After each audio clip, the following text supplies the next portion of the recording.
ರೇವಣ್ಣಂದೇನು ಇವತ್ತು ಹೊಸ್ತೇನಲ್ಲ. ನಾನು ರೇವಣ್ಣ ಇಂಗ್ಲೆಂಡ್ಗೆ ಹೋಗಿದ್ದೆ ಒಂದು ಸಾರಿ, ಅಲ್ಲೇ ತಗ್ಲಾಕೊಂಬಿಟ್ಟಿದ್ರು ಯಜಮಾನರು. ಅದನ್ನು ನಾನು ಈಗ ಪ್ರಿವಿಲ್ 30 ವರ್ಷದ ಮುಂಚೆ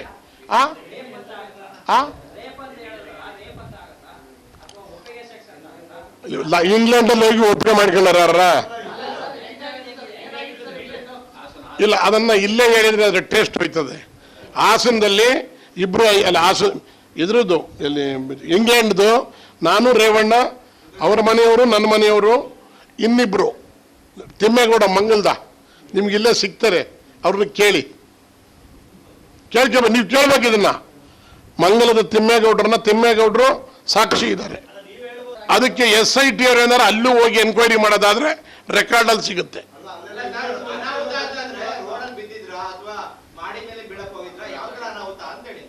ಎಷ್ಟು ಹುಷಾರ ಮಾತಾಡ್ತಿರ್ಲಿಕ್ಕೆ ಯಾಕ್ರಿ ನೀವು? ಈಗ ಏನು ಹಾಸನದಲ್ಲಿ ನಡೆದಿದ್ಯೋ ಅದೇ ಅನಾಹುತ ಅಲ್ಲೂ ಆಗಿತ್ತಣ್ಣ, ಅಲ್ಲೂ ಆಗಿತ್ತು. ಬಟ್ ನಾನು ಜೊತೆಲಿ ಹೋಗಿದ್ದನು ಇದು ಹೇಳ್ಬಾರ್ದು ಅಂತ ಹೇಳಿರ್ಲಿಲ್ಲ. ಈಗ ಈ ಘಟನೆ ಆಗಿರೋದ್ರಿಂದ ಹೇಳ್ದೆ, ರೇವಣ್ಣ ಅಂತ ಒಳ್ಳೆ ನಡವಳಿಕೆ ಇರಲಿಲ್ಲ. ಕೆಲವು ಟೈಮ್ ಎಷ್ಟೋ ತಪ್ಪು ಮಾಡ್ತೀವಣ್ಣ, ಅದ್ರೊಳಗೆ ಇದು ಒಂದು. ಅಲ್ಲಲ್ಲ, ನಾನು ಮುಚ್ಚಿಡ್ದ ಶಿವರಾಮೇಗೌಡ ಜೊತೆಲಿ ಬಂದ್ಬಿಟ್ಟು ಇದೆಲ್ಲ ಬಂದು ಹೇಳ್ದ ಅಂತ ನನಗೇನನ್ನೋರು. ಈಗ ಆಮೇಲೆ ಆಗ ಏನ್ ಹೇಳಿರಿ ಗೊತ್ತಾ ನೀವೇನ್ ಹೇಳ್ತೀರಿ ಗೊತ್ತಾ? ಎಂಥ ಮುಗ್ಧರಿ ರೇವಣ್ಣ, ಅವನ ಮೇಲೆ ಹೇಳ್ತಾನಲ್ರಿ ಶಿವರಾಮೇಗೌಡ ನೀವ್ರಿ. ಈಗ ಇಲ್ಲಿ ನಡೆದಿರೋದು ಅಲ್ಲಿ ಹೋಲಿಕೆ ಮಾಡಿದಾಗ ಇರ್ಬೋದೇನೋ ಕಂಡ್ರೆ ಅಂತ ಅಂತಾರೆ. ಅಣ್ಣ, ನಾನು ಕೇಳಿ, ನಾವೆಲ್ಲ ಒಂತ ಇದ್ದಾಗ ಸಣ್ಣ ಪುಟ್ಟ ತಪ್ಪುಗಳು, ದೊಡ್ಡ ತಪ್ಪು.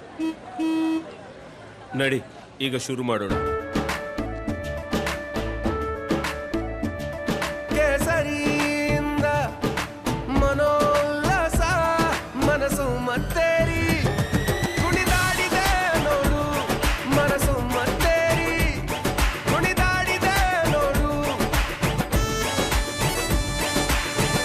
ಕ್ಷಣ ಕ್ಷಣವೂ ಆಚರಿಸಿ ಕೇಸರಿ ಹಬ್ಬ. ವಿಮಲ್ ಬಾಯಲ್ಲಿ ಹೇಳಿ ಕೇಸರಿ ನಡೀತವೆ. ಅದನ್ನ ರಿವೀಲ್ ಮಾಡೋದು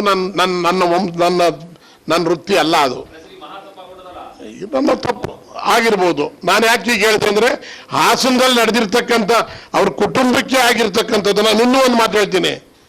ಏನಾಯ್ತು, ರೇವಣ್ಣನ್ ಬಿಟ್ಬಿಡಿ, ಪ್ರಜ್ವಲ್ ರೇವಣ್ಣ ಇಷ್ಟೆಲ್ಲ ಅನಾಹುತ ಮಾಡಿದನಲ್ಲ, ಅವ್ರ ಅಪ್ಪ ಅಮ್ಮ ಕತ್ತೆ ಕಾಯ್ತಿದ್ರ ಅಂತ. ಅದ್ರ ಜೊತೆಗೆ ಇನ್ನೊಂದು ಅಪ್ಪನು ಆ ಕಡೆಗೆ, ಮಗೆ ಕಡೆಗೆ. ಅವಳು ಯಾರೋ ಹೇಳಿಲ್ವಾ? ಅಲ್ಲ ಕೃಷ್ಣ ಇವ್ರಿಗೆ ಕೇಳಿಲ್ಲ ಅಂತ ಕಾಣುತ್ತೆ. ಒಂದ್ ಕಡೆಗೆ ಅಪ್ಪ ಬಂದೋಯ್ತಾನೆ, ಒಂದ್ ಕಡೆಗೆ ಮಗ ಬಂದೋಯ್ತಾನೆ ಅಂತ ಅವಳಾರು ಸಂತೃಪ್ತಿ ಹೇಳಿಲ್ಲ, ನಾವ್ ಹೇಳಿರೋದಲ್ಲ. ಆಮೇಲೆ ಇನ್ನೊಂದು ಗೊತ್ತಾ, ನಾನು ಇನ್ನೊಂದು ನಿಮ್ಗೆ ಗಮನಕ್ಕೆ ತರ್ತಾ ಇದ್ದೀನಿ.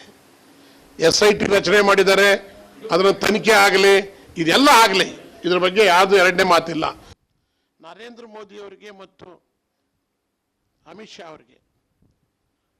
ಅವರು JDS ಅನ್ನು ದೂರ ಕಾಯ್ದುಕೊಂಡಿರಿ, ನೀವ್ಯಾರು ಹತ್ರಕ್ಕೆ ತಗೋಬೇಡಿ ಅಂತಕ್ಕಂಥ ಮಾತು ಹೇಳಿದ್ದಾರೆ.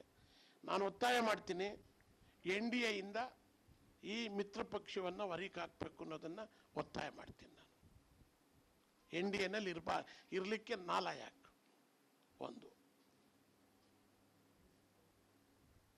ಇವತ್ತು ದೊಡ್ಡಗೌಡರಿಗೆ ಈ ವಯಸ್ಸಿನಲ್ಲಿ ಇಂಥ ಒಂದು ದುಸ್ಥಿತಿ ತಂದ್ರಲ್ಲ ಅನ್ನೋ ನೋವು ನಮ್ಮನ್ನ ಕಾಡ್ತಾ ಇದೆ. ದೊಡ್ಡಗೌಡ್ರಿಗೆ ಗೊತ್ತೋ ಗೊತ್ತಿಲ್ವೋ, ಅಥವಾ ನಮ್ಮ ಪಕ್ಷವನ್ನ ಮೇಕೆತ್ಕೊಂಡು ಹೋಗ್ಬೇಕು ಅಂತಲೋ, ನಮ್ಮಂಥವ್ರ ಮೇಲೆಲ್ಲ ತುಳಿದು ಮಾಡಿದಂಥ